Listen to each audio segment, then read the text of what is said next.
Good morning, everybody. It's Monday, the 12th of October, and here we are back for another Monday morning assembly. So I hope you've all had a lovely weekend. The heating's on in school, so we know that autumn is here and winter is coming, and we definitely feel a little bit more like we need to wrap up warm now. So I'm expecting to see coats coming into school all the time now, and we'll start to get towards hats and gloves and scarves as well. But it doesn't mean you can't still have fun in school just because it's cold, and it doesn't mean you can't go outside either.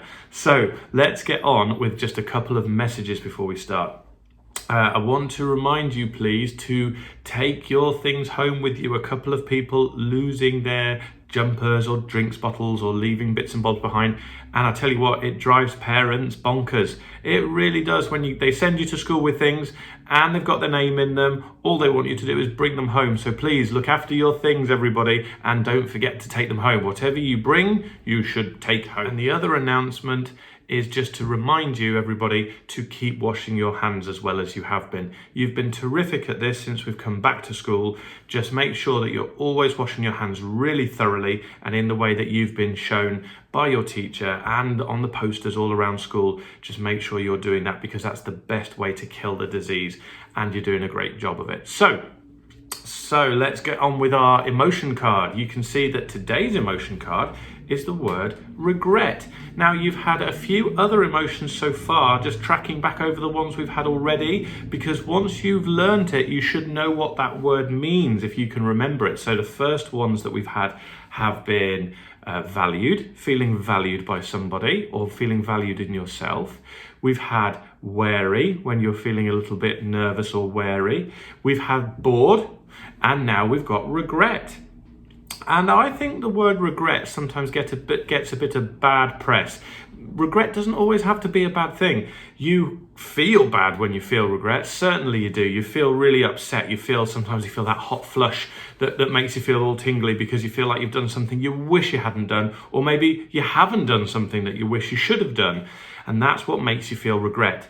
But the key thing is, if you regret something and it makes you change the way you do it next time, then regret can be a good thing, because actually it makes you change for the better. And nobody can be perfect all the time. Everybody makes mistakes, but it's whether you keep making those same mistakes over and over again. That's the difference. And if you regret something, and if you really want to change, then you're less likely, aren't you, to do it over and over again. So I've got a couple of questions here for you to think about regret. Maybe you want to pause the video and have a chat about these in your classroom. So what are your regrets? What were the reasons for your actions that made you regret, or what didn't you do that you should have done? That's your first question. Next question. What were the consequences for the thing that you did or the thing that you didn't do? Because that's part of the problem, isn't it? We sometimes muddle up two feelings. If you do something bad, then you get punished, then actually it's the two things that go together. The regret is totally different. It's got nothing to do with the punishment. The regret is something that you give to yourself. And then the third question is, what can you do differently next time? Okay, so have a think about those three questions. And then there's just something that I will say to finish this off. This is what you should be saying to yourself about the word regret. You can learn from the past, and you can think through your options and make the right decisions. Everything will be fine. And that's what you should say to yourself about the word regret. Okay, now let's move on. We've got an update here from Harry, who's finished off his amazing charity bike ride. And I think this picked up a lot more steam as the days went along. Harry's final amount has come in, and you will be amazed to find out that he has earned a whopping £1,045. Over £1,000 in just about, 2 weeks, was it? That is absolutely astonishing.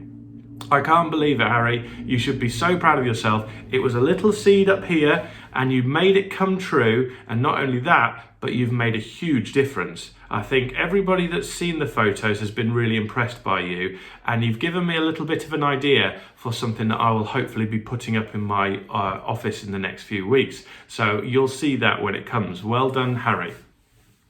And let's move on to a slightly new feature today. Last year, I noticed that Mrs. Wheeler and Freya and Willow were absolutely astonishing at learning the flags. They knew so many of the flags of the world.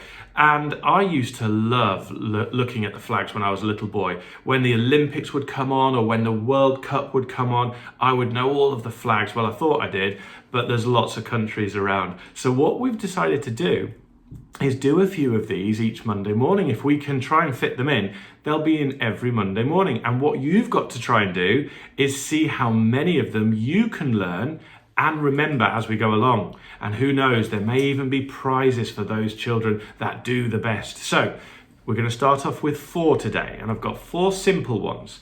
Now I'm going to show you the picture, and as we talk, you can see the picture of the flags. All you've got to do is try to remember which ones they're called, which flags they are, which countries they belong to, but also try and look at some of the features, because it really helps you if you remember some of the things like the patterns, the colours, something that makes it a bit unique, like a symbol that makes it stand out, the design, the way that the lines might be in the flag. Are they diagonal? Are they horizontal? Are they vertical? Is it just one colour? Is there a strange shape in it? And that's how it helps you remember them. So you can see your first 4, and in the top left there, you've got the United Kingdom. Now I picked that one today because it's quite a simple one, and we should all know that one. Now in the top right hand corner, you've got, maybe you were shouting it out in the classroom or being waited to put your hands up. It's Portugal. Yes, a country in Europe. And if you're looking at the bottom left now, that white shape with the red circle in the middle is the country Japan. And the final one is Argentina. Now, I know people that like football tend to like these, and people that like sports tend to be good at the flags, but you don't just have to be good at sports to know all the flags of the world. But it is really exciting, because I always used to like designing flags and drawing them, colouring them in. And this is something that as we go through the weeks, who knows, maybe you'll learn 100 or more of the flags of the world and be able to remember them. So we'll go back through them once more. You've got the United Kingdom, you've got Portugal, Japan, and Argentina. Okay, there's our first 4. Now, house points. Just a reminder that house points were Phoenix is winning on Friday. It's time for the other houses to try and creep up to them. And also, like I said on Friday, I'm hoping to see some certificates this week, or some children who have reached their milestone to be able to get a certificate this week. So who knows, there might be some people coming up to see me by the end of the week. That would be fantastic. And that leaves me with just one thing, and it's Neela's jar right behind me. So let's have a look at what we've got in here today.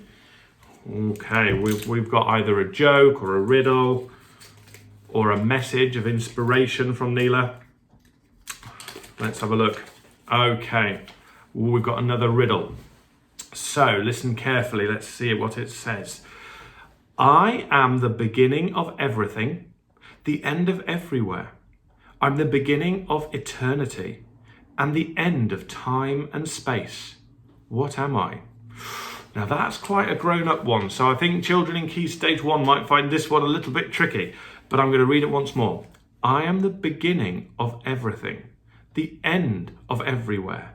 I'm the beginning of eternity and the end of time and space. And Neela has put the answer on the back. Now, before I turn over, I wonder if any of you know what it is. I have a feeling that I've done a few like this in the past, and so if it is, I think there's a bit of a clever trick to this one. I'm going to say that I think the beginning of everywhere, the end of everywhere, the beginning of eternity, the end of time and space, they all have something in common. And I think it's that the letter is the exact same letter. Let's see, is it the letter, or have I got it wrong? Yes, it is. It's the letter E. So the letter E is at the end of all of those words, or the start of all of those words. That's a really good one. Thanks, Neela. And I know it's a little bit grown up, but that was a really good one. Gets your brain working in the morning. Everybody, have a terrific Monday, and I'll see you around school. Bye-bye.